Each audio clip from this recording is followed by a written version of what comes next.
ये है talks news network और आप देख रहे हैं पॉलिटॉक्स, राजनीति का कच्चा चिट्ठा।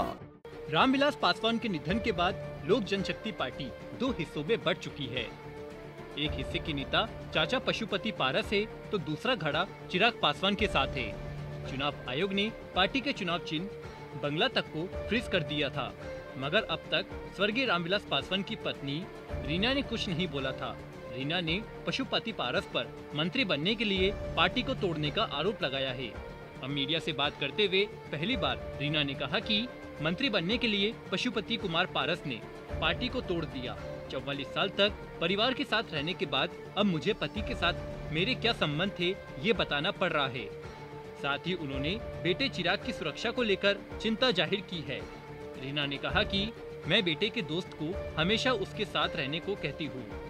रीना ने आगे बताया कि दिवंगत रामविलास पासवान मुझे मंत्री बनाना चाहते थे, लेकिन मैं राजनीति में नहीं आना चाहती थी।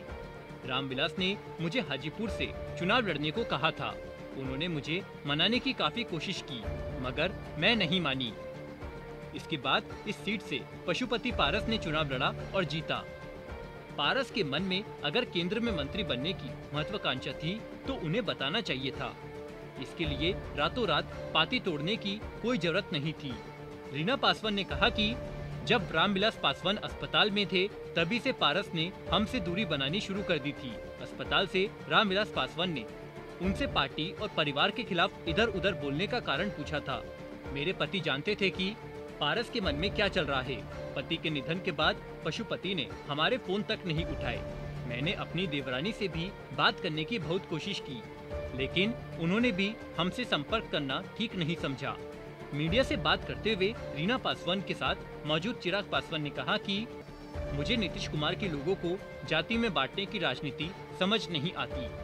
बिहार सीएम जनता का नुकसान कर रहे हैं। चिराग पासवान ने कहा कि नीतीश के साथ हमारी पार्टी के न रहने की वजह पिता रामविलास थे। उन्होंने कहा कि रामविलास नहीं चाहते थे कि नीतीश के साथ लोजपा रहे।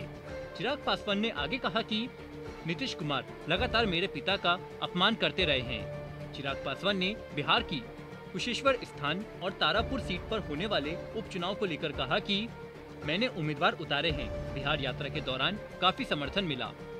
जिन्होंने पापा को धोखा दिया उनकी जीत कभी नहीं होगी। पॉलिटॉक्स ब्यूरो, बिहार। ये है टॉक्स न्यूज नेटवर्क और आप देख रहे हैं पॉलिटॉक्स, राजनीति का कच्चा चिट्ठा।